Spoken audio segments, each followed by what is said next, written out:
So ನನಗೆ pain ಬರಲ್ಲ, delivery pain ಬರಲ್ಲ. ಸೊ ಭಯ ಆಗುತ್ತೆ. ಸೊ ಮಗು ಹೊಟ್ಟೆ ಒಳಗಡೆನೆ ನೀರು ಕುಡಿದ್ಬಿಡುತ್ತೆ ಅನ್ನೋ ಭಯ ಇರುತ್ತೆ. ಸೊ ಆಗ ಅವ್ರು ನೋಡಿ 60% ಡೌಟ್ ಇದೆ, 40% ನಾನು ಟ್ರೈ ಮಾಡ್ತೀನಮ್ಮ ಅಂತ ಹೇಳ್ತಾರೆ. ಸೊ ಈ ಥರ ಒಂದು ವೀಕ್ ಫುಲ್ ಜಗಳ ಮಾಡ್ತಾರೆ. ನೀವು ಈ ಥರ ನಾರ್ಮಲ್ ಡೆಲಿವರಿ ಮಾಡಲ್ಲ, ಸಿಸೇರಿಯನ್ ಮಾಡ್ತೀರಾ ಅನ್ನೋದೇ ಆಗಿದ್ದಿದ್ರೆ. ಫ್ರೆಂಡ್ಸ್, ಹೇಗಿದ್ದೀರಾ ಎಲ್ಲರೂ? Welcome back to my channel.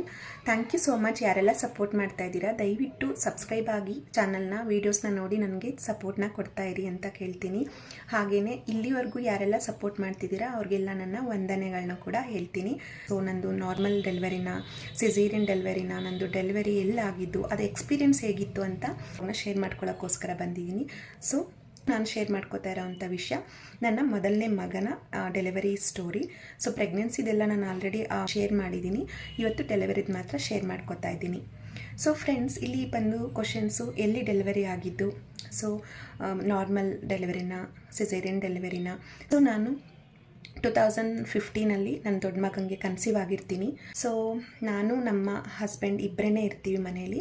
So ನಾವು ಕನ್ಸೀವ್ ಆಗೋಕ್ಕೆ ಮುಂಚೆ ಇಬ್ಬರು ಕೂಡ ಕೆಲ್ಸಕ್ಕೆ ಹೋಗ್ತಾ ಇರ್ತೀವಿ. ಸೊ ಕೆಲ್ಸಕ್ಕೆ ಹೋದಾಗ 1 ಇಯರ್ ಗ್ಯಾಪ್ ಆದಮೇಲೆ, 1 ಇಯರ್ ಆದಮೇಲೆ, ಸೊ ನಾನು ಆಲ್ರೆಡಿ ನಿಮ್ಗೆ ಶೇರ್ ಮಾಡ್ಕೊಂಡಿದ್ದೆ. ಸೊ ಈ ರೆಗ್ಯುಲರ್ ಪೀರಿಯಡ್ ಇದ್ದಿದ್ದನ್ನ ನಾನು ಏನೆಲ್ಲ ಪ್ರಾಬ್ಲಮ್ನ ಫೇಸ್ ಮಾಡಿದೆ ಅಂತ ನಿಮ್ಗಳ ಜೊತೆ ನಾನು ಆವಾಗಲೇ ಶೇರ್ ಮಾಡ್ಕೊಂಡಿದ್ದೆ. ಸೊ ಹಾಗಾಗಿ ಮತ್ತೆ ಪ್ರಾಬ್ಲಮ್ ಮಾಡ್ಕೊಳ್ಳೋದು ಬೇಡ ಅಂತ ಹೇಳಿ ಸೊ ಮಗು ಮಾಡ್ಕೊಂಬಿಡೋಣ ಅಂತ ಹೇಳಿ 2015 ಡಿಸೈಡ್ ಮಾಡಿದ್ದು. ಕನ್ಸೀವ್ ಕೂಡ ಆದೆ. ಸೊ ನಮ್ಮ ಯಜಮಾನ್ರ ಜೊತೆನಲ್ಲೇ ಕನ್ಸೀವ್ ಆದ ತಕ್ಷಣ ಇಮ್ಮಿಡಿಯೇಟಾಗಿ ಅವ್ರು ನನ್ನ ಜಾಬ್ನ ಬಿಡಿಸ್ಬಿಟ್ರು. ಮನೆಯಲ್ಲೇ ಇದ್ದೆ ನಾನು. ಸೊ ನನ್ನ ಪೂರ್ತಿ ಪ್ರೆಗ್ನೆನ್ಸಿ ಜರ್ನಿನಲ್ಲಿ ನನ್ನ ಜೊತೆ ಇದ್ದಿದ್ದು ಅಂದರೆ ನಮ್ಮ ಹಸ್ಬೆಂಡ್ ಮಾತ್ರ. ಸೊ ಬೆಳಗ್ಗೆ ಸಂಜೆ ರಾತ್ರಿ ನನ್ನ ಕೇರ್ ಮಾಡ್ತಾ ಇದ್ದಿದ್ದು, ನೋಡ್ಕೋತಾ ಇದ್ದಿದ್ದು, ಮಗು ಥರ ಕಾಪಾಡ್ಕೊಂಡು ಬಂದರು ನನ್ನನ್ನು. ಹಾಗೆ ನನ್ನಮ್ಮ. ಸೊ ನಮ್ಮಮ್ಮ, ನಮ್ಮ ಹಸ್ಬೆಂಡ್ ಮಾತ್ರ ಇಡೀ ಪ್ರೆಗ್ನೆಂಟ್ ಜರ್ನಿನಲ್ಲಿದ್ದರು. ನನ್ನ ಇಷ್ಟ ಕಷ್ಟಗಳು ಎಲ್ಲ ನೋಡಿಕೊಂಡ್ರು. ತುಂಬ ಅಂದರೆ ತುಂಬ ವಾಮಿಟ್ ಮಾಡ್ಕೊತಾ ಇದ್ದೆ. ಆವಾಗಲೇ ನಾನು ನಿಮ್ಮ ಹತ್ರ ಶೇರ್ ಮಾಡ್ಕೊಂಡಿದ್ದೆ ಹಳೆ ವ್ಲಾಗಲ್ಲಿ. ಸಿಕ್ಕಾಬಟ್ಟೆ ವಾಮಿಟಿಂಗ್ ಪ್ರಾಬ್ಲಮ್ ಇತ್ತು, ಹೆವಿ ನಿದ್ದೆ ಬರ್ತಾಯಿತ್ತು, ಆ ಥರ ಎಲ್ಲ ಪ್ರಾಬ್ಲಮ್ ಇತ್ತು. ಸೊ ಇಬ್ಬರು ನನ್ನನ್ನು ತುಂಬ ಜೋಪಾನವಾಗಿ ನೋಡಿಕೊಂಡ್ರು. ನನ್ನ ಹಸ್ಬೆಂಡ್ಗೆ ಆ ಟೈಮಲ್ಲಿ ಆ್ಯಕ್ಚುಲಿ ನಮಗೆ ಸಹಕಾರ ತುಂಬ ಮುಖ್ಯ ಇರುತ್ತೆ. ಈ ಪ್ರೆಗ್ನೆಂಟ್ ಟೈಮಲ್ಲಿ, ಈ ಪೀರಿಯಡ್ ಟೈಮಲ್ಲಿ, ಈ ಬಾಣಂತನದಲ್ಲಿ ಹೆಣ್ಮಕ್ಳು ತುಂಬ ಡಿಪ್ರೆಷನ್ ಹೋಗ್ಬಿಡ್ತಾರೆ. ಸೊ ಹಾಗಾಗಿ ಖಂಡಿತವಾಗ್ಲೂ ನಮಗೆ ಸಪೋರ್ಟ್ ಮಾಡಬೇಕು. ಹೆಣ್ಮಕ್ಳಿಗೆ ಯಾರೇ ಆದರೂ ಕೂಡ ಮನೆಯಲ್ಲಿ ನಮಗೆ ಫೀಲಿಂಗ್ಸು, ಭಾವನೆಗಳು ಬೇರೆ ಬೇರೆ ರೀತಿ ಚೇಂಜ್ ಆಗ್ತಾ ಇರುತ್ತೆ. ಅದೆಲ್ರಿಗೂ ಎಕ್ಸ್ಪೀರಿಯೆನ್ಸ್ ಆಗಿರುತ್ತೆ ಅಂತ ಅನ್ಕೋತೀನಿ. ಸೊ ಅದೆಲ್ಲ ದಾಟಿ ನಮ್ಮ ಹಸ್ಬೆಂಡ್ ಒಬ್ಬರೇ ಇದ್ದರೂ ಕೂಡ ಮನೆಯಲ್ಲಿ, ನಾವು ಬ್ಯಾಂಗ್ಳೂರಲ್ಲಿ ಇದ್ದಿದ್ದರಿಂದ ಸೊ ಅವ್ರು ಜಾಬ್ ಮಾಡ್ತಾ ಇದ್ರಲ್ವ, ಸೊ ನಾವು ಜಾಬ್ ಮಾಡ್ತಾಯಿದ್ವಿ. ತುಂಬ ಅಂದರೆ ತುಂಬ ಚೆನ್ನಾಗಿ ನೋಡಿಕೊಂಡ್ರು. ನೋಡ್ತಾ ಹೋಗ್ತಾ ನನಗೆ 9 ಮಂತ್ಸ್ ಕೂಡ ಬಂದುಬಿಡುತ್ತೆ. ಸೊ ನಮ್ಮ ಹಸ್ಬೆಂಡು, ನಾವು ಮದುವೆ ಕೂಡ ತುಂಬ ಅಂದರೆ ತುಂಬ ಸಿಂಪಲ್ಲಾಗಿ ಆಗಿದ್ದರಿಂದ ಸೀಮಂತನ ಮಾಡಬೇಕು ಅಂತ ಪ್ಲ್ಯಾನ್ ಮಾಡ್ತಾರೆ. ಸೊ ಮದುವೆ ಅಂತೂ ಗ್ರ್ಯಾಂಡಾಗಿ ಆಗೋಕ್ಕಾಗಿಲ್ಲ, ಸೀಮಂತನಾದರೂ ಒಂದು ಮೆಮೊರಬಲ್ ಆಗಿ ಇರಲಿ ಅಂತ ಅವರು ತುಂಬ ಆಸೆನ ಇಟ್ಕೊಂಡು ನಾನು ಬೇಡ ಅಂತ ಹೇಳ್ತೀನಿ. ಆ್ಯಕ್ಚುಲಿ ನನಗೆ ಆ ಟೈಮಲ್ಲಿ ಅದೆಲ್ಲ ಇಷ್ಟ ಇಲ್ಲ ರೀ, ಬೇಡ ರೀ ಅಂತ ಹೇಳ್ತಾ ಇದ್ದೆ. ಆದರೂ ಕೂಡ ಅವರು ಇಲ್ಲ, ನಾನು ಮಾಡ್ತೀನಿ ಅಂತ ಹೇಳಿ ಸೀಮಂತ ಎಲ್ಲ ಮಾಡಿ ನನ್ನ ಅಮ್ಮನ ಮನೆಗೆ ಕಳಿಸ್ಕೊಡ್ತಾರೆ. ಸೊ ನನಗೆ ಅವಾಗ 9 ಮಂತ್ಸ್ ಆಗಿರುತ್ತೆ. ಸೊ ನಾನು ಊರಿಗೆ ಹೋದಾಗ ಗೊತ್ತಲ್ಲ, ಹೆಣ್ಮಕ್ಳು ಅಪ್ಪನ ಮನೆ ಅಮ್ಮನ ಮನೆಗೆ ಹೋಗ್ಬಿಟ್ರೆ ಹೇಗಿರ್ತಾರೆ ಅಂತ.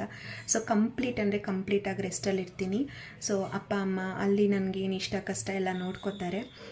ನಾನು ತಿನ್ನೋದ್ರಿಂದ ಹಿಡಿದು ನನಗೆ ಆಸೆಗಳು, ಬಯಕೆಗಳು, ಬಯಕೆಗಳೆಲ್ಲ ಏನೇನಿರುತ್ತೆ ಅದೆಲ್ಲ ಮಾಡ್ಕೊಂಡಿರ್ತಾರೆ. ಸೊ ನಮ್ಮ ಹಸ್ಬೆಂಡು ಆಗಲೂ ನಮಗೆ ಒಂಟಿಯಾಗಿರೋದಕ್ಕೆ ಬಿಡಲ್ಲ, ಯಾವಾಗಲೂ ಒಂದು ಕೇರ್ ಮಾಡ್ತಾ ಇರೋರು, ಫೋನ್ ಮಾಡೋದು, ಕೇಳೋದು, ವಿಚಾರಿಸೋದು, ಬರೋದು ಹೋಗೋದು ಮಾಡ್ತಾಯಿದ್ರು. ಅವ್ರಿಗೂ ಕೂಡ ಮೊದಲನೇ ಮಗು ಅನ್ನೋದು ಆಸೆ ಇರುತ್ತೆ ಅಲ್ವಾ.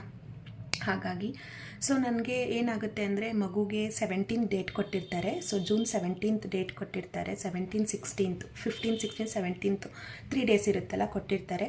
ಬಟ್ 20th ಆದರೂ ಕೂಡ, ಜೂನ್ 20th ಆದರೂ ಕೂಡ ಸೊ ನನಗೆ ಪೇಯ್ನ್ ಬರಲ್ಲ, ಡೆಲಿವರಿ ಪೇಯ್ನ್ ಬರಲ್ಲ. ಸೊ ಭಯ ಆಗುತ್ತೆ. ಸೊ ಮಗು ಹೊಟ್ಟೆ ಒಳಗಡೆನೆ ನೀರು ಕುಡಿದ್ಬಿಡುತ್ತೆ ಅನ್ನೋ ಭಯ ಇರುತ್ತೆ. ಸೊ ಪ್ರಾಬ್ಲಮ್ ಆಗಿಬಿಟ್ರೆ, ಸ್ವಲ್ಪ ಮೂಮೆಂಟ್ಸ್ ಏನಾದರೂ ಇಲ್ಲ ಅಂದರೆ ನಿಮ್ಗೆ ಗೊತ್ತಲ್ವ, ಹೆವಿ ಭಯ ಆಗಿಬಿಡುತ್ತೆ ನಮಗೆ. ಸೊ ಕೊನೆಗೆ ಹೀಗೆ ನಮ್ಮ ಅಕ್ಕ, ನಮ್ಮ ದೊಡ್ಡಮ್ಮ ಮಗಳು ಚನ್ನರಾಯಪಟ್ಟಣದಲ್ಲಿ ಒಂದು ಪ್ರೈವೇಟ್ ಹಾಸ್ಪಿಟಲ್ನಲ್ಲಿ ಅವಳು ಪಾಪುನ ಡೆಲಿವರಿ ಆಗಿರುತ್ತೆ. ನನಗೂ ಅವಳಿಗೂ 1 ಮಂತ್ ಡಿಫ್ರೆನ್ಸ್ ಇರುತ್ತೆ ಅಷ್ಟೇ. ಸೊ ಅವಳದು 4.5 kg ಇರುವಂಥ ಮಗು, 4.25 kg ಇರುವಂಥ ಮಗುನ ನಾರ್ಮಲ್ ಡೆಲಿವರಿ ಮಾಡಿರ್ತಾರೆ. ಸೊ ಹಾಗಾಗಿ ಅವಳು ಒಂದ್ಸಲ ಅಲ್ಲಿ ಹೋಗಿ ಕನ್ಸಲ್ಟ್ ಮಾಡು, ನೋಡೋಣ ಒಂದ್ಸಲ, ಆಮೇಲೆ ಡಿಸೈಡ್ ಮಾಡು ಅಂತ ಏನು ಮಾಡೋದು ಅಂತ ಹೇಳ್ತಾಳೆ. ಅದಕ್ಕೆ ಮುಂಚೆ ನಾನು ನಮ್ಮ ಅಪ್ಪ ಊರಲ್ಲಿ ನಾವು ಹೋದ್ಮೇಲೆ ರೆಗ್ಯುಲರ್ ಚೆಕಪ್ ಮಾಡಿಸ್ಕೊತಾ ಇರ್ತೀವಿ. ಅಲ್ಲಿ ಹೇಳ್ತಾರೆ ನಾನು ಸ್ವಲ್ಪ ದಪ್ಪ ಆಗಿಬಿಟ್ಟಿದ್ರಿಂದ ಸ್ವಲ್ಪ ನಾರ್ಮಲ್ ಡೆಲಿವರಿ ಕಷ್ಟ, ಸಲ್ಕೆ ಚೊಚ್ಚಲ್ ಡೆಲಿವರಿ ಆಗಿದೆ. ಸೊ ಸಿಸೇರಿಯನ್ ಮಾಡಬೇಕು ಅಂತ ಹೇಳ್ತಾರೆ. ಸೊ ನೆಕ್ಸ್ಟ್ ಒಂದು 2 ಡೇಸ್ ಟೈಮ್ ಕೊಡ್ತಾರೆ. ಪೇಯ್ನ್ ಬಂದಿಲ್ಲ ಅಂದರೆ ಬಂದುಬಿಟ್ಟು ಸಿಸೇರಿಯನ್ ಮಾಡಿಸ್ಕೊಳ್ಳಿ ಅಂತ ಹೇಳ್ತಾರೆ. ಮತ್ತೆ ಹೋಗ್ತೀವಿ. ಸೊ ನಾರ್ಮಲ್ ಕಷ್ಟ, ಪೇಯ್ನ್ ಬರಲ್ಲ ಇವ್ರಿಗೆ ಅಂತ ಹೇಳ್ತಾರೆ. ಸೊ ನನಗೆ ಏನಿತ್ತು ಅಂದರೆ ನನಗೆ ಮನಸ್ಸಲ್ಲಿ ಫ್ರೆಂಡ್ಸ್ ನಿಜ ಹೇಳಬೇಕು ಅಂತ ಹೇಳಿದ್ರೆ, ನನಗೆ ಸಿಸೇರಿಯನ್ ಡೆಲಿವರಿ ನನಗೊಂದು ಸ್ವಲ್ಪನೂ ಇಷ್ಟ ಇರಲ್ಲ. ನಾನು ನಮ್ಮ ಹಸ್ಬೆಂಡ್ ಹತ್ರ ಹೇಳಿರ್ತೀನಿ. ಸೊ ನನಗೆ ಏನಂದರೆ ಆಲ್ರೆಡಿ ದಪ್ಪ ಆಗಿಬಿಟ್ಟಿದ್ದೀನಿ. ಸೊ ಸಿಸೇರಿಯನ್ ಆದರೆ ಹೊಟ್ಟೆ ದಪ್ಪ ಆಗಿಬಿಡುತ್ತೆ, ನಾನು ಇನ್ನೂ ದಪ್ಪ ಆಗಿಬಿಡ್ತೀನಿ, ಈ ಥರ ಎಲ್ಲ ಆಗಿಬಿಡುತ್ತಲ್ಲ ಅಂದ್ಬಿಟ್ಟು ಅವ್ರ ಹತ್ರ ನಾನು ಹೇಳಿರ್ತೀನಿ. ಯಾವುದೇ ಕಾರಣಕ್ಕೂ ನನಗೆ ಸಿಸೇರಿಯನ್ ಮಾಡಿಸ್ಬೇಡಿ, ನಾರ್ಮಲ್ಲೇ ಮಾಡಿಸಿ ಅಂತ ಕೇಳ್ಕೊತೀನಿ. ಸೊ ಇದು ನನಗೆ ಡೇ ಬೈ ಡೇ ಡಿಲೇ ಆಗ್ತಿದ್ರಿಂದ ನಮ್ಮ ಅಕ್ಕ ಸಜೆಸ್ಟ್ ಮಾಡಿರೋ ಥರ ಒಂದು ಸಲ ಕನ್ಸಲ್ಟ್ ಮಾಡ್ಕೊಂಬರೋಣ, ಏನು ಮಾಡ್ತಾರೆ ಡಾಕ್ಟರ್ ಅಂತ ಹೋಗ್ತೀವಿ. ಸೊ ಅದು ನಾಗೇಶ್ ಹಾಸ್ಪಿಟಲ್ ಅಂತ ಚನ್ನರಾಯಪಟ್ಟಣ ಹತ್ರ, ಹೊಳೆ ನರಸೀಪುರ ರೋಡಲ್ಲಿರುತ್ತೆ. ಸೊ ಅಲ್ಲಿ ಹೋದಾಗ ಅವರು ಡಾಕ್ಟ್ರ್ ಹತ್ರ, ಶೋಭಾ ಡಾಕ್ಟರ್ ಅಂತ, ಅವ್ರ ಹತ್ರ ಹೋಗ್ತೀವಿ. ಸೊ ಅವ್ರು ನೋಡಿ ಚೆಕ್ ಮಾಡಿಬಿಟ್ಟು ನಾವು ಹೇಳ್ತೀವಿ ನಾರ್ಮಲ್ಲೇ ಬೇಕು, ನಾವು ಹೊಳೆ ನರಸೀಪುರದಿಂದ ಬಂದಿರೋದೇ ನಮಗೆ ನಾರ್ಮಲ್ ಡೆಲಿವರಿ ಬೇಕು ಅಂತ. ಸೊ ಸಿಸೇರಿಯನ್ ಯಾವುದೇ ಕಾರಣಕ್ಕೂ ಬೇಡ ಅಂತೀವಿ. ಸೊ ಆಗ ಅವ್ರು ನೋಡಿ 60% ಡೌಟ್ ಇದೆ, 40% ನಾನು ಟ್ರೈ ಮಾಡ್ತೀನಮ್ಮ ಅಂತ ಹೇಳ್ತಾರೆ. ಸೊ ಈ ಥರ 1 ವೀಕ್ ಆಗೋಗಿದೆ, ನನಗಿನ್ನ ಪೇಯ್ನ್ ಬಂದಿಲ್ವಲ್ಲ, ಏನು ಮಾಡೋದು ಅಂದಾಗ ಹೌದಾ ಅಂದ್ಬಿಟ್ಟು ಅವ್ರು ಪೇಯ್ನ್ ಬರೋ ಥರ ಮಾಡಿಬಿಟ್ಟು ನಮಗೆ ಮನೆಗೆ ಕಳಿಸ್ತಾರೆ. ಮನೆಗೆ ಬರ್ತೀವಿ. ಈವ್ನಿಂಗ್ 5 o'clock ಆಗಿರುತ್ತೆ. ಸೊ ನನಗೆ ಆವಾಗ ಸ್ವಲ್ಪ ಏನೇನೋ ತಿನ್ನಬೇಕು ಅಂತ ಅನಿಸ್ತಾ ಇರುತ್ತೆ. ಶಾವಿಗೆ ಮತ್ತು ಚಿಕನ್ ಸಾಂಬಾರು, ಕೋಳಿ ಸಾಂಬಾರು, ನಾಟಿ ಕೋಳಿ ಸಾಂಬಾರು, ಹಾಗೆ ಗೋಲ್ಗಪ್ಪ ಎಲ್ಲ ತಿನ್ನಬೇಕು ಅಂತ ಆಸೆ ಆಗ್ತಾ ಇರುತ್ತೆ. ಸೊ ನಮ್ಮ ಹಸ್ಬೆಂಡು, ನಮ್ಮ ಅಣ್ಣ, ನಮ್ಮಮ್ಮ ನನ್ನ ಜೊತೆನಲ್ಲಿ ಬಂದಿರ್ತಾರೆ. ಸೊ ನಾನು ಏನೇನು ಕೇಳ್ತೀನಿ ಅದೆಲ್ಲ ಕೊಡಿಸ್ಕೊಂಡು ತಿನ್ನಿಸ್ಕೊಂಡು ಮನೆಗೆ ಕರ್ಕೊಂಬರ್ತಾರೆ. ಸೊ ಈವ್ನಿಂಗ್ 7 o'clock ಆಗ್ತಾ ನನಗೆ ಲೈಟಾಗಿ ಪೇಯ್ನ್ ಸ್ಟಾರ್ಟ್ ಆಗುತ್ತೆ. ಸೊ ಲೈಟಾಗಿ ಪೇಯ್ನ್ ಅಷ್ಟೇ, ಆಗೊಂದ್ಸಲ ಈಗೊಂದ್ಸಲ ಬರ್ತಾ ಇರುತ್ತೆ ಪೇಯ್ನು. ಸೊ ಲೈಟಾಗಿ ಪೇಯ್ನ್ ಬರ್ತಾ ಇರುತ್ತೆ. ಸೊ ಆವಾಗ ಏನಿದು ಮಾಮೂಲಿ ಪೇಯ್ನ್ ಇರಬೇಕು ನೋಡೋಣ, ನನಗಿದೆಲ್ಲ ತುಂಬ ವಸ್ತು. ಸೊ ನನಗೆ ಅಷ್ಟಾಗಿ ಇವಾಗ ಇರೋಷ್ಟು ಸೆಕೆಂಡ್ ಬೇಬಿಗೆ ಇದ್ದಷ್ಟು ನಾಲೆಡ್ಜ್ ಅವಾಗ ನನಗಿರಲಿಲ್ಲ. ಸೊ ಪೇಯ್ನ್ ತಡೆಯೋಕ್ಕಾಗ್ತಾ ಇರಲಿಲ್ಲ.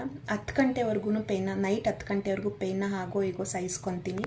ಆಮೇಲೆ ಕೊನೆಗೆ ನನ್ನ ಕೈಲಿ ಆಗಲ್ಲ ಅಂತ ಅಳೋಕ್ಕೆ ಸ್ಟಾರ್ಟ್ ಮಾಡಿಬಿಡ್ತೀನಿ. ನೈಟ್ 10 ಗಂಟೆ ಆಗಿರುತ್ತೆ. ಸೊ ಆವಾಗ ನನ್ನ ಅಣ್ಣ, ನನ್ನ ದೊಡ್ಡಣ್ಣ, ನಮ್ಮಮ್ಮ, ಹಾಗೆಯೇ ನಮ್ಮ ಹಸ್ಬೆಂಡು, 3 ಜನ. ಸೊ ಮನೆಯಲ್ಲಿ ಅಪ್ಪಾಜಿನ ಬಿಟ್ಬಿಟ್ಟು ಮನೆ ನೋಡ್ಕೊಬೇಕಲ್ವ ಅಂತ ಬಿಟ್ಬಿಟ್ಟು ಸೊ ಅಲ್ಲಿ ಹೋಗ್ತೀವಿ. ಡಾಕ್ಟರ್ ಪೇಯ್ನ್ ಬರುತ್ತೆ ಬನ್ನಿ ಅಂತ ಹೇಳಿ ಕಳಿಸ್ತಾರಲ್ವ. ಸೊ 10 ಗಂಟೆಗೆ ನಾವು ಮನೇನ ಬಿಟ್ಟು ಹಾಸ್ಪಿಟಲ್ಗೆ ಹೋಗ್ತೀವಿ. ಸೊ ಹೋದಾಗ ಅಡ್ಮಿಟ್ ಮಾಡ್ಕೊತಾರೆ, ವಾಕ್ ಮಾಡಿ ಅಂತ ಹೇಳ್ತಾರೆ. ವಾಕ್ ಮಾಡಿಸ್ತಾ ಇರ್ತಾರೆ, ಇಂಜೆಕ್ಷನ್ ಕೊಡ್ತಾರೆ. ಸೊ ಪೇಯ್ನ್ ಹೆವಿ ಅಂದರೆ ಹೆವಿ, ನನಗೆ 10 o'clock ಹೆವಿ ಪೇಯ್ನ್ ಸ್ಟಾರ್ಟ್ ಆಗೋಗುತ್ತೆ ಫ್ರೆಂಡ್ಸ್. ನನ್ನ ಕೈಲಿ ಅಂದರೆ ಚಿಕ್ಕಪುಟ್ಟ ನೋವು ಕೂಡ ತಡೆಯೋಕ್ಕಾಗ್ತಿರ್ಲಿಲ್ಲ. ಸೊ ನಾನೊಂದು ಇಂಜೆಕ್ಷನ್ ಕೂಡ ತೊಗೊಂಡವಳಲ್ಲ. ಸೊ ತುಂಬ ನೋವು ಬಂದ್ಬಿಡುತ್ತೆ 10 o'clock ನೈಟು. ಸೊ ನೋವು ಬರುತ್ತೆ, ಇದ್ದೇ ಇರುತ್ತೆ ಬಿಡಿ ಅಂತ ಹೇಳ್ತಾರೆ. ಬಾಟಲೆಲ್ಲ ಹಾಕ್ತಾರೆ. ಸೊ ಬಾಟಲೆಲ್ಲ ಹಾಕಿ ಒಳಗಡೆ ಕರ್ಕೊಂಬಿಡ್ತಾರೆ. ವಾಕಿಂಗ್ ಮಾಡ್ತಾ ಇರ್ತೀನಿ. ಸೊ ಅದು ಪೇಯ್ನು ಹೋಗ್ತಾ ಜಾಸ್ತಿ ಆಗುತ್ತೆ ಹೊರತು ಕಡಿಮೆ ಆಗೋದೇ ಇಲ್ಲ. ಸೊ ಅಮ್ಮ ಮತ್ತು ಅಣ್ಣ ಮತ್ತು ನಮ್ಮ ಹಸ್ಬೆಂಡ್ನ ಅಲ್ಲೇ ಆಚೆ ಕೂರಿಸಿ ನನಗೆ ಒಳಗಡೆ ಬಿಡ್ತಾರೆ. ಸೊ ಪೇಯ್ನ್ ತಡೆಯೋಕ್ಕಾಗಲ್ಲ ಅಂದರೆ ಎಲ್ಲರಿಗೂ ಅವ್ರವ್ರದ್ದೇ ಪೇಯ್ನ್ ಹೆಚ್ಚು. ಹೌದು, ನಾನು ಒಬ್ಬಳೇ ಅಲ್ಲ, ಎಲ್ರಿಗೂ ಇರುತ್ತೆ. ಅಂದರೆ ಎತ್ತವ್ರಿಗೆ ಹೆಗ್ಣ ಮುದ್ದು ಅನ್ನೋಂಗೆ ನಮ್ಮ ನೋವು ನಮಗೆ ಹೆಚ್ಚು ಅನ್ನೋ ಥರ ನಾವು ಹೇಳ್ಕೊತೀವಿ ಅಷ್ಟೇ. ಬಟ್ ಎಲ್ಲರೂ ಹೆಣ್ಮಕ್ಳು ಫೇಸ್ ಮಾಡ್ತಾರೆ. ನಾವು ಇನ್ನೊಂದು ಜನ್ಮ, ಅದು ನಮ್ಮ ಮರು ಜನ್ಮ ಅಂತಲೇ ಆಗೋದು ಡೆಲಿವರಿ ಅಂತ ಹೇಳಿದ್ರೆ ಅಲ್ವಾ, ಮರು ಜನ್ಮನೇ ಅಲ್ವಾ ನಮ್ಮ ಹೆಣ್ಮಕ್ಳಿಗೆ. So delivery pain. So friends ಆಮೇಲೆ ತುಂಬ ಪೇಯ್ನ್ ಬರುತ್ತೆ, ಕಂಟ್ರೋಲ್ ಮಾಡೋಕ್ಕಾಗಲ್ಲ. ನನಗೆ ಒಂದೊಂದು ನಿಮಿಷವೂ ಒಂದೊಂದು ದಿನ ಥರ ಕಳೆಯೋ ಥರ ಆಗುತ್ತೆ. ತುಂಬ ಕಿರ್ಚಾಡ್ತೀನಿ, ತುಂಬ ಅರ್ಚಾಡ್ತೀನಿ. ನರ್ಸ್ಗೆಲ್ಲ ಇಟ್ಕೊಂಡೆಲ್ಲ ಕೈಯೆಲ್ಲ ಕಿತ್ತಾಕ್ಬಿಟ್ಟಿರ್ತೀನಿ. ಕರ್ಟನ್ ಎಲ್ಲ, ಹಾಸ್ಪಿಟಲ್ ಕರ್ಟನ್ ಇರುತ್ತೆ ನನ್ನ ಲೆಫ್ಟ್ ಸೈಡ್ಗೆ, ಅದೆಲ್ಲ ಕಿತ್ತು ಎಸಿತಿರ್ತೀನಿ. ಆವಾಗ ನರ್ಸು ಆಯಿತು ಕರ್ಟನ್ ಎಲ್ಲ ಕಿತ್ತಾಕು, ನಿನ್ನ ಗಂಡ ಜಾಸ್ತಿ ದುಡ್ಡಿಟ್ಟಿದ್ದಾನ, ನಿನ್ನ ಗಂಡಂಗೆ ಬಿಲ್ ಬರೀತಾರೆ, ನಿನ್ನ ಡೆಲಿವರಿ ಜೊತೆಗೆ ಕರ್ಟನ್ದು ಬಿಲ್ ಬರೀತಾರೆ ಅಂತ ಹೇಳ್ತಾರೆ. ಅಯ್ಯೋ ಇಲ್ಲ ಅಂತ ಸ್ಟಾಪ್ ಮಾಡ್ತೀನಿ, ಬಡ್ಕೊತಾನೆ ಇರ್ತೀನಿ. ಅಮ್ಮ ಎಲ್ಲಿ, ನಮ್ಮ ಹಸ್ಬೆಂಡ್ ಎಲ್ಲಿ, ಕರೀರಿ, ನಮ್ಮ ಅಣ್ಣನ ಕರೀರಿ ಅಂತ ಹೇಳ್ತಿರ್ತೀನಿ. ಅವ್ರು ಬಂದರೆ ನಿನ್ನೆ ನೋವು ತಗೊತಾರ, ನೀನೇ ತಡ್ಕೊಬೇಕು ಅಂತೆಲ್ಲ ಹೇಳ್ತಾರೆ. ಸೊ ಆಮೇಲೆ ನನಗೆ ಒಂದು ತಪ್ಪು ಮಾಡಿದ್ದೇನೆಂದರೆ, ಒಳಗಡೆ ಹೋಗ್ಬೇಕಾದ್ರೆ ನಮ್ಮ ಹಸ್ಬೆಂಡ್ ಹತ್ರ ಪ್ರಾಮಿಸ್ ತೊಗೊಂಡು ಹೋಗಿರ್ತೀನಿ. ಒಳಗಡೆ ಹೋಗುವಾಗ, ಹೆರಿಗೆ ವಾರ್ಡ್ಗೆ ಹೋಗುವಾಗ, ನಾನು ಎಷ್ಟೇ ಹತ್ರೂ, ನಾನು ಎಷ್ಟೇ ಗೋಳಾಡಿದ್ರು, ನನ್ನ ಕಣ್ಣೀರು ಹಾಕಿದ್ರು, ನೀವು ಯಾವುದೇ ಕಾರಣಕ್ಕೂ ನನಗೆ ಸಿ ಸೆಕ್ಷನ್ ಡೆಲಿವರಿ ಮಾಡಿಸ್ಬಾರ್ದು, ನಾರ್ಮಲ್ಲೇ ಮಾಡಿಸ್ಬೇಕು ಅಂತ ಹೇಳಿ ರಿಕ್ವೆಸ್ಟ್ ಮಾಡಿಕೊಂಡು ಪ್ರಾಮಿಸ್ ತೊಗೊಂಡು ಹೋಗ್ಬಿಟ್ಟಿರ್ತೀನಿ ಒಳಗಡೆ. ಸೊ ಹಾಗಾಗಿ ನಾನು ಎಷ್ಟೇ ಹತ್ರೂ, ಅವ್ರು ಏನೇ ಮಾಡಿದ್ರು ಅವರು ನಾರ್ಮಲ್ಲೇ ಆಗಲಿ ಅಂತ ವೆಯ್ಟ್ ಮಾಡ್ಕೊಂಡು ಕೂತಿರ್ತಾರೆ. ನಾನು ಕೈ ಮುಗಿತೀನಿ, ತಪ್ಪಾಯಿತು ನಾನು ಹೇಳಿದ್ದು, ಬನ್ನಿ ನನಗೆ ಸಿಸೇರಿಯನ್ನೇ ಮಾಡಿಸ್ಬನ್ನಿ, ನನ್ನ ಕೈಲಿ ನೋವು ತಡೆಯೋಕ್ಕಾಗ್ತಿಲ್ಲ ಸತ್ತೋಗ್ಬಿಡ್ತೀನಿ ನನ್ನ ಸಾಯಿಸ್ಬಿಡ್ತಾರೆ ಅಂತ ಬಡ್ಕೊತೀನಿ. ಅವರು ಪಾಪ ನೋಡಿದ್ರು, ಇಲ್ಲ ಪ್ರಾಮಿಸ್ ಮಾಡಿಸ್ಕೊಂಡಿದ್ದಾಳೆ ಅಂತ ಪಾಪ ಅವರು ಒಂದು 4 ಗಂಟೆ ರಾತ್ರಿವರೆಗೂ ವೆಯ್ಟ್ ಮಾಡಿದ್ರು. ಎಲ್ಲರೂ ನಿದ್ದೆಗೆಟ್ಟಿದ್ರು. ನನ್ನ ಅಣ್ಣ, ನನ್ನ ಹಸ್ಬೆಂಡು, ನಮ್ಮಮ್ಮ. ಕಣ್ಣು ಈ ಥರನೂ ಮುಚ್ಚಿಲ್ಲ ಪಾಪ ಅವ್ರು ಯಾರೂ 3 ಜನನೂ ನಾನು ಅಳೋದಕ್ಕೆ. ಅಷ್ಟು ಆಸ್ಪತ್ರೆ ಎಲ್ಲ ಬರೀ ನಾನು ಒಬ್ಳದೇ ಸೌಂಡ್ ಇತ್ತು ಅಂತ ಬೆಳಗ್ಗೆ ಎದ್ಮೇಲೆ ಗೊತ್ತಾಯಿತು. ಸೊ ಆಮೇಲೆ 4 ಗಂಟೆ ಆಯಿತು. ನಮ್ಮ ಹಸ್ಬೆಂಡು ಡಾಕ್ಟ್ರಿಗೆಲ್ಲ ಫೋನ್ ಮಾಡಿ ಬೈದ್ಬಿಟ್ರು. ನೀವೇನು ಸಾಯಿಸ್ಬೇಕು ಅಂತ ಮಾಡಿದ್ದೀರಾ, ನಾವು ಬೇರೆ ಆಸ್ಪತ್ರೆ ಕರ್ಕೊಂಡು ಹೋಗ್ತೀವಿ, ಬಂದು ನೋಡ್ತಾ ಇಲ್ಲ, ನೀವು ಬರೀ ನರ್ಸ್ನ ಬಿಟ್ಟಿದ್ದೀರಾ, ನೀವು ಬಂದು ನೋಡಬೇಕು ಅಂತ. ಯಾಕೆಂದರೆ ನೈಟ್ ಹೊತ್ತಲ್ವ, ಯಾರೂ ಡಾಕ್ಟ್ರುಗಳಿರಲಿಲ್ಲ. ಬಟ್ ನರ್ಸು ಇನ್ನೂ ಬಂದಿಲ್ಲ, ಮಗು ಬಂದಿಲ್ಲ ಅಂತ ಹೇಳಿ ಏನೇನು ಮಾಡಬೇಕು ಅದನ್ನು ಅವ್ರು ಮಾಡೋರು, ಇಂಜೆಕ್ಷನ್ ಕೊಡ್ತಾನೆ ಇರೋರು, ನೋಡ್ತಾನೆ ಇರೋರು. ನನಗಂತೂ ನನ್ನ ಸಾಯಿಸ್ಬಿಡಿ ಅಂತ ಅಳ್ತಾನೆ ಇದ್ದೆ. ಸೊ 4 ಗಂಟೆ ಆಯಿತು, 5 ಗಂಟೆ ಆಯಿತು, ಡಾಕ್ಟ್ರು ಬರಲಿಲ್ಲ, ನನ್ನ ನೋವು ಕಡಿಮೆ ಆಗಿಲ್ಲ. ಎಷ್ಟು ನೋವು ಅಂದರೆ ಯಪ್ಪ, ಶತ್ರುಗಳಿಗೂ ಬೇಡಪ್ಪ ನೋವು, ಇಷ್ಟೊಂದು ಕಷ್ಟ ಏನಕ್ಕೆ ಹೆಣ್ಮಕ್ಳಿಗೆ ಅನಿಸ್ಬಿಡುತ್ತೆ. ಸೊ ಆಮೇಲೆ ಕೊನೆಗೆ 5 ಗಂಟೆಗೆ ಡಾಕ್ಟರ್ ಬರ್ತಾರೆ, ಡ್ಯೂಟಿ ಡಾಕ್ಟ್ರು. ಅದು ನನಗೆ ಚೆಕ್ ಮಾಡಿದ್ರಲ್ಲ ಅದೇ ಡಾಕ್ಟ್ರು ಬರ್ತಾರೆ. ನೋಡಿಬಿಟ್ಟು ಫೋನೆಲ್ಲ ಮಾಡಿರ್ತಾರಲ್ವ, ನರ್ಸು ಮಾಡಿರ್ತಾರೆ, ನಮ್ಮ ಹಸ್ಬೆಂಡ್ ಮಾಡಿರ್ತಾರೆ, ಎಲ್ಲ ಕೇಳಿಸ್ಕೊಂಡು, ಏನು ನೀನು ಇಷ್ಟೊಂದು ಅಳೋದು, ಯಾಕೆ ಇಷ್ಟೊಂದು ಅಳೋದು, ಅಲ್ಲಿಂದ ಬಂದಿದೆಯಾ, ನಾರ್ಮಲ್ ಡೆಲಿವರಿನೇ ಮಾಡಿಸ್ಬೇಕು ನೀವು ಅಂತ. ಇಲ್ಲಿ ಬಂದ್ಬಿಟ್ಟು ನೀನು ಹತ್ಕೊಂಡು ಕುತ್ಕೊಂಡ್ಬಿಟ್ರೆ ಮತ್ತು ನಾನು ಇವಾಗ ಸಿಸೇರಿಯನ್ ಮಾಡಿಬಿಟ್ರೆ ನೀನು ಬಂದಿದ್ದು ವೇಸ್ಟ್ ಆಗಲ್ವಾ ಅಂತ ಹೇಳ್ತಾರೆ, ಕನ್ವಿನ್ಸ್ ಮಾಡ್ತಾರೆ. ಇಲ್ಲ, ನನ್ನ ತಪ್ಪಾಯಿತು, ನಾನು ಹೇಳಿದ ತಪ್ಪಾಯಿತು, ದಯವಿಟ್ಟು ನಂಗೆ ಸಿ ಸೆಕ್ಷನ್ ಮಾಡಿ, ನನಗೆ ಅನೆಸ್ತೇಷಿಯಾ ಕೊಡಿ, ನನಗೇನು ಗೊತ್ತಾಗಬಾರ್ದು ಅಂತ ಕೈ ಕಾಲೆಲ್ಲ ಇಟ್ಕೊಂಡು ಗೋಳಾಡ್ಬಿಡ್ತೀನಿ. ಕೊನೆಗೂ ಅವರು, ಇಲ್ಲ ನೀನು ಅಲ್ಲಿಂದ ಬಂದಿದ್ಯಾ, ನಾನು ಮಾಡಲ್ಲ, ನಾನು ಸಿ ಸೆಕ್ಷನ್ ಮಾಡಲ್ಲ, ನಾರ್ಮಲ್ಲೇ ಮಾಡ್ತೀನಿ, ಸುಮ್ಮನೆ ಇರು, ಏನೂ ಆಗಲ್ಲ, ಇನ್ನೊಂದು ಅರ್ಧ ದಿನ ನೋವು ತಡ್ಕೊ ಅಂತ ಹೇಳಿಬಿಡ್ತಾರೆ. ನಾನು ಅಯ್ಯೋ ದೇವರೇ, ನಾನು ಸತ್ತೋಗ್ಬಿಡ್ತೀನಿ, ನನಗೆ ಅರ್ಧ ದಿನ ಇರೋಕ್ಕಾಗಲ್ಲ, ವಾಪಸ್ ಕರ್ಕೊಂಡೋಗಿ, ಕೆಟ್ಟ ಆಸ್ಪತ್ರೆ, ಇದು ಸರಿ ಇಲ್ಲ ಆಸ್ಪತ್ರೆ, ನನ್ನ ಮಗ ಈಗ ಆಸ್ಪತ್ರೆ ಇಟ್ಟಿರೋನು ಅಂತೆಲ್ಲ ನೋವಲ್ಲೆಲ್ಲ ಬಡ್ಕೊಂಬಿಟ್ಟಿದ್ದೀನಿ, ಕೂಗಾಡ್ಬಿಟ್ಟಿದ್ದೀನಿ, ಚೀರಾಡ್ಬಿಟ್ಟಿದ್ದೀನಿ. ಸೊ ಆಮೇಲೆ ನಮ್ಮ ಹಸ್ಬೆಂಡು ಕೂಡ 6 ಗಂಟೆ 6:15 ಆಗಿರುತ್ತೆ. ಸೊ ಅವ್ರ ಕೈಲಿ ಆಗಲ್ಲ. ಸೊ ಇಷ್ಟೊಂದು ನೋವು ಬಂದರೆ ಇವಳಿಗೆ ಇಷ್ಟೊತ್ತಿಗೆ ಡೆಲಿವರಿ ಆಗಬೇಕಾಗಿತ್ತು ಅಂತ ಹೇಳಿ ಡಾಕ್ಟ್ರ್ ಏನು ಮಾಡ್ತಾರೆ, ಅವ್ರಿಗೆ ಇನ್ನೂ ಸೀನಿಯರ್ ಡಾಕ್ಟ್ರಿಗೆ ಫೋನ್ ಮಾಡಿಬಿಟ್ಟು, ಇವಳಿಗೆ ನೈಟ್ 10 ಗಂಟೆಗೆ ಪೇಯ್ನ್ ಆಗಿದೆ, ಯಾವ ಥರ ಪೇಯ್ನು ಅಂದರೆ ಕಂಟ್ರೋಲ್ ಮಾಡ್ಕೊಳ್ಳೋಕ್ಕೆ ಆಗಿಲ್ಲ ಇವಳಿಗೆ, ಅಷ್ಟು ಪೇಯ್ನ್ ಆಗಿದೆ, ಆದ್ರೂ ಇನ್ನೂ ಮಗು ಆಚೆ ಬಂದಿಲ್ಲ, ಬಂದ್ಬಿಟ್ಟು ಸ್ವಲ್ಪ ನೋಡಿ ಅಂತ ಸೀನಿಯರ್ ಡಾಕ್ಟ್ರಿಗೆ ಕಾಲ್ ಮಾಡ್ತಾರೆ. ಸೊ ಆವಾಗ ಡಾಕ್ಟ್ರು ಬರ್ತಾರೆ, ಬಂದುಬಿಟ್ಟು ನೋಡಿಬಿಟ್ಟು ಇನ್ನು ಅರ್ಧ ಗಂಟೆ ನೋವು ತಡ್ಕೊತೀಯಮ್ಮ ಅಂತ ಕೇಳ್ತಾರೆ. ಇಲ್ಲ, ನಾನು ತಡ್ಕೊಳ್ಳಲ್ಲ, ಇಲ್ಲ ಸಾಯಿಸ್ಬಿಡಿ, ಇಲ್ಲ ನನಗೆ ಸಿಸೇರಿಯನ್ ಮಾಡಿಬಿಡಿ ಅಂತ ಹೇಳ್ತೀನಿ. ನೋಡು, ರಾತ್ರಿ 10 ಗಂಟೆಯಿಂದ ಆಲ್ಮೋಸ್ಟ್ ಒಂದು 7 o'clock ನೋವು ತಿಂದಿದೆಯಾ, ಇನ್ನು ಅರ್ಧ ಗಂಟೆ ನೋವು ತಿಂದಿಲ್ಲ ಅಂದರೆ ಅನ್ಯಾಯವಾಗಿ ಸಿಸೇರಿಯನ್ ಮಾಡಿಸ್ಕೊಂಡ್ಬಿಡ್ತೀಯಾ, ಇನ್ನು ½ an hour ಟೈಮ್ ತಗೋ, 1 hour ½ an hour ಒಳಗಡೆ ನಿನಗೆ ನಾರ್ಮಲ್ ಆಗಿಬಿಡುತ್ತೆ, ಇಲ್ಲ ಬೇಕೇ ಬೇಕು ಅಂದರೆ ಸಿಸೇರಿಯನ್ ಮಾಡ್ತೀವಿ ಅಂತ ಹೇಳ್ತಾರೆ. ನನ್ನ ಅಳುನ ನೋಡೋಕ್ಕಾಗದೆ, ನನ್ನ ಕೂಗಾಟನ ನೋಡೋಕ್ಕಾಗದೆ, ಸರಿ ಸಿಸೇರಿಯನ್ ಮಾಡೇ ಬಿಡೋಣ ಅಂತ ಹೇಳಿ ಡಾಕ್ಟರು ಮನ್ಸು ಮಾಡ್ತಾರೆ, ನರ್ಸ್ಗೆಲ್ಲ ಪ್ರಿಪೇರ್ ಮಾಡ್ಕೊಳಕ್ಕೆ ಹೇಳ್ತಾರೆ. ಸೊ ನಮ್ಮ ಹಸ್ಬೆಂಡ್ ಏನು ಮಾಡ್ತಾರೆ, ಫುಲ್ ಜಗಳ ಮಾಡ್ತಾರೆ. ನೀವು ಈ ಥರ ನಾರ್ಮಲ್ ಡೆಲಿವರಿ ಮಾಡಲ್ಲ, ಸಿಸೇರಿಯನ್ ಮಾಡ್ತೀರಾ ಅನ್ನೋದೇ ಆಗಿದ್ದಿದ್ರೆ ಇವಳಿಗೆ ಏನಕ್ಕೆ ನೈಟೆಲ್ಲ ಇಷ್ಟೊಂದು ಅಳೋದಕ್ಕೆ ಬಿಟ್ರಿ, ಇಷ್ಟೊಂದು ನೋವು ಏನಕ್ಕೆ ಕೊಟ್ರಿ ನೀವು, ಹಾಗೆ ಹೀಗೆ ಅಂತ ಬೇಜಾರು ಮಾಡಿಕೊಂಡು ನೀವು ಆವಾಗಲೇ ಬಂದು ಮಾಡಬೇಕಾಗಿತ್ತು. ಇವಾಗ ಅವಳು ನೈಟಿಂದ ಹತ್ತಿದ್ದಾಳೆ, ಇವಾಗ ಬಂದುಬಿಟ್ಟು ಸಿಸೇರಿಯನ್ ಮಾಡ್ತೀರಾ, ನೋವು ತಿಂದಿದ್ದಕ್ಕೂ ಸಾರ್ಥಕ ಆದರೂ ಏನು ಅಂತ ಕೇಳ್ತಾರೆ ನಮ್ಮ ಅಣ್ಣ, ನಮ್ಮ ಹಸ್ಬೆಂಡೆಲ್ಲ. ಆವಾಗ ನಮ್ಮ ಹಸ್ಬೆಂಡ್ ಬೇಜಾರು ಮಾಡಿಕೊಂಡು ಕೆಳಗಡೆ ಹೋಗ್ತಾರಂತೆ. ಕೆಳಗಡೆ ಹೋಗ್ಬಿಟ್ಟು ಅಲ್ಲಿ ಹಾಸ್ಪಿಟಲ್ಗಳಲ್ಲೆಲ್ಲ ದೇವ್ರಿರುತ್ತಲ್ಲ, ಗಣಪತಿ ದೇವ್ರನ್ನ ಇಟ್ಟಿರ್ತಾರಲ್ವ, ಸೊ ಫ್ರಂಟಲ್ಲಿ ಅಲ್ಲಿ ಹೋಗ್ಬಿಟ್ಟು ಬೇಜಾರು ಮಾಡಿಕೊಂಡು ದೇವ್ರ ಹತ್ರ ಕೈ ಮುಗಿದ್ಬಿಟ್ಟು, ಪಾಪ ಇಷ್ಟೆಲ್ಲ ನೋವು ತಿಂದಿದ್ದಾಳೆ, ನೈಟೆಲ್ಲ ಹತ್ತಿದ್ದಾಳೆ, ಪಾಪ ಉಸಿರು ಕಟ್ಟಿದ್ದಾಳೆ, ಯಾಕಪ್ಪ ಈ ಥರ ಮಾಡಿಬಿಟ್ಟೆ, ಪಾಪ ಸಿಸೇರಿಯನ್ ಮಾಡ್ತೀವಿ ಅಂತ ಹೇಳ್ತಿದ್ದಾರಲ್ಲ ಅಂತ ಹೇಳಿ.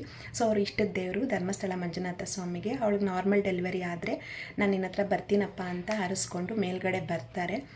ಬಂದ ತಕ್ಷಣ ಅಮ್ಮಂಗೆ, ನಮ್ಮಮ್ಮಗೆ ಬಟ್ಟೆ ಕೊಡಿ ಅಂತ ಕೇಳಿರ್ತಾರೆ. ಸೊ ಮಗುಗೆ ಸಿಸೇರಿಯನ್ ಅಂದ್ಕೊಂಡೆ ಅವರಿದ್ದಾರೆ, ಬಟ್ ಅವರು ನಾರ್ಮಲ್ಲೇ ಮಾಡಿದ್ರು. ಅಟ್ ಲಾಸ್ಟ್ ಅವರು ಮನಸ್ಸಲ್ಲಿ ಅರಿಸ್ಕೊಂಡು ಮೇಲ್ಗಡೆ ಬರೋಷ್ಟೊಳಗೆ ನಾರ್ಮಲ್ ಮಾಡ್ತೀವಿ ಅಂತ ಹೇಳಿ ಸೊ ನಾರ್ಮಲ್ ಮಾಡಿದ್ರು. ನನಗೆ ಹೋದ ಪ್ರಾಣ ವಾಪಸ್ ಬಂದಂಗಾಯಿತು, ಹೋಗಿದ್ದ ಪ್ರಾಣ ವಾಪಸ್ ಬಂತು. ಆ ಇಂಜೆಕ್ಷನ್ಗಳು, ಅವರು ಆ ಸಿಚರಿಂಗ್ ಮಾಡೋದು, ಆ ನೋವು, ಯಪ್ಪ ಇವಾಗ ನೆನೆಸ್ಕೊಂಡ್ರೂ ಭಯ ಆಗುತ್ತೆ. ನಿಜವಾಗ್ಲೂ ನಾನು ಅದನ್ನೆಲ್ಲ ಸ್ಟೇಜ್ ದಾಟ್ಕೊಂಡು ಬನ್ನ ಅಂತ. ಎಲ್ರಿಗೂ ಅಷ್ಟೊಂದು ನೋವಿರಲ್ಲ, ಹಾಗೇ ಯಾರಿಗೂ ನೋವಿಲ್ಲದೇನೂ ಇರೋದಿಲ್ಲ, ಇದ್ದೇ ಇರುತ್ತೆ ಎಲ್ರಿಗೂ ಕೂಡ. ಆಮೇಲೆ ಇದಾದಮೇಲೆ ಸೊ ಖುಷಿ ಆಗುತ್ತೆ, ವಾರ್ಡಿಗೆ ಶಿಫ್ಟ್ ಮಾಡ್ತಾರೆ. ಸೊ ವಾರ್ಡಲ್ಲಿ ಇದ್ದವರೆಲ್ಲರೂ, ಯಪ್ಪ ನೀನೇನಾ ನೈಟೆಲ್ಲ ಬಡ್ಕೊಂಡಿದ್ದು, ಇಡೀ ರಾತ್ರಿ ನಿನ್ನನ್ನು ತುಂಬ ಬೈಕೊಂಡ್ವಿ, ಯಾರಪ್ಪ ಇದು ನಿದ್ದೆನೇ ಮಾಡೋಕ್ಕೆ ಬಿಡ್ತಿಲ್ಲ ಈ ಹುಡುಗಿ ಅಂತ ತುಂಬ ಬೈಕೊಂಡ್ವಿ. ಆಮೇಲೆ ಪಾಪ ಹೊಟ್ಟೆ ಎಲ್ಲ ಉರಿತಿತ್ತು, ಅವಳಿಗೆ ಎಷ್ಟು ನೋವ್ತಾ ಇರುತ್ತೋ, ಅವಳ ಜೀವಕ್ಕೆ ಹೆಂಗಾಗ್ತಾ ಇರುತ್ತೋ ಅಂತ ಅಷ್ಟೊಂದು ಹತ್ಬಿಟ್ಟಲ್ಲಮ್ಮ ಪಾಪ ನೀನು ಅಂತ ಹೊಟ್ಟೆ ಹುರ್ಕಂತಿದ್ವಿ ಅಂತ ಎಲ್ಲ ಹೇಳಿದ್ರು. ವಾರ್ಡಿಗೆ ಶಿಫ್ಟ್ ಆದಮೇಲೆ ಹೌದಾ ಅಂತ ಕೇಳಿದೆ. ಸೊ ಒಂದಿನ ಅಷ್ಟೇ ಇಟ್ಕೊಂಡಿದ್ದು, ನೆಕ್ಸ್ಟ್ ಡೇ ಮನೆಗೆ ಕಳಿಸ್ಕೊಡ್ತಾರೆ. ನಾನು ಮನೆಗೆ ಹೋಗ್ತೀನಿ, ನಮ್ಮ ಹಸ್ಬೆಂಡು ಧರ್ಮಸ್ಥಳಕ್ಕೆ ಹೋಗ್ತಾರೆ, ಅವ್ರ ಹರಕೆ ಕಟ್ಕೊಂಡಿರೋ ಥರ. ಸೊ ಇದು ನನ್ನ ಮೊದಲನೇ ಮಗನ ಡೆಲಿವರಿ ವ್ಲಾಗ್ ಆಗಿತ್ತು. ಸೊ ಮನೆಗೆ ಕರ್ಕೊಂಡು ಹೋಗ್ಬಿಟ್ಟು ಸೊ ಜಸ್ಟ್ ಒನ್ ಡೇ ಅಷ್ಟೇ, ಸೆಕೆಂಡ್ ಡೇ ಆಫ್ಟರ್ನೂನ್ ಎಲ್ಲ ಮನೆಗೆ ಕರ್ಕೊಂಡು ಹೋಗ್ಬಿಡ್ತಾರೆ. ಅಣ್ಣ ಅಮ್ಮ ಎಲ್ಲ ಹಸ್ಬೆಂಡ್ ಹಾಗೆ ಟೆಂಪಲ್ಗೆ ಹೋಗ್ತಾರೆ. ಸೊ ಇದು ನನ್ನ ಮೊದಲನೇ ಮಗ. ನನ್ನ ಪ್ರೆಗ್ನೆಂಟಿಂದ ಹಿಡ್ದು ಡೆಲಿವರಿಯಿಂದ ಹಿಡ್ದು ನನ್ನ ಮಗ ದೊಡ್ಡವನಾಗೋವರೆಗೂ ಎಷ್ಟು ನಿದ್ದೆಗಳು ಇರಲ್ಲ, ಎಷ್ಟೋ ವರ್ಷ ನಿದ್ದೆಗಳಿರಲ್ಲ, ನಮಗೆ ಊಟ ಸರಿಯಾಗಿರಲ್ಲ, ತುಂಬ ಡಿಪ್ರೆಷನಲ್ಲಿ ಇರ್ತೀವಿ. ನಾನು ನಮ್ಮಮ್ಮ ಮತ್ತು ನಮ್ಮ ಹಸ್ಬೆಂಡ್ಗೆ, ನಮ್ಮ ಅಣ್ಣಗೆ ಎಷ್ಟು ಥ್ಯಾಂಕ್ಸ್ ಹೇಳಿದ್ರು ಕೂಡ ಸಾಲದು. ತುಂಬ ಸಪೋರ್ಟಿವ್ ಆಗಿ ನಿಂತಿದ್ರು. ನಮ್ಮ ಹಸ್ಬೆಂಡ್ ಅಂತೂ ತುಂಬ ಅಂದರೆ ತುಂಬ ಸಪೋರ್ಟಿವ್ ಆಗಿ ನಿಂತಿದ್ರು. ಸೊ ಅವ್ರಿಗೆ ಥ್ಯಾಂಕ್ಸ್ ಹೇಳ್ತಾ, ಹಾಗೆ ನನ್ನ ಮಗು ವೆಯ್ಟ್ ಬಂದು, ನನ್ನ ದೊಡ್ಡ ಮಗನ ವೆಯ್ಟ್ ಬಂದು 3.25 kg ಇದ್ದ. ಸೊ ಅವನು ಜೂನ್ 21 ಹುಟ್ಟಿರ್ತಾನೆ 2016. ಸೊ ಇದಿಷ್ಟು ನನ್ನ ಮೊದಲನೇ ಮಗನ ಡೆಲಿವರಿ ಸ್ಟೋರಿ ಆಗಿತ್ತು. ಥ್ಯಾಂಕ್ ಯು ಸೋ ಮಚ್ ಯಾರೆಲ್ಲ ವಿಡಿಯೋ ವಾಚ್ ಮಾಡ್ತಿದ್ದೀರಾ, ಸಪೋರ್ಟ್ ಮಾಡ್ತಾಯಿದ್ದೀರಾ. ಹೀಗೆ ಸಪೋರ್ಟ್ ಮಾಡ್ತಾಯಿರಿ ಅಂತ ಹೇಳ್ತಾ ನಿಮಗೆ ಧನ್ಯವಾದಗಳನ್ನ ಅರ್ಪಿಸ್ತೀನಿ. Take care, bye bye all.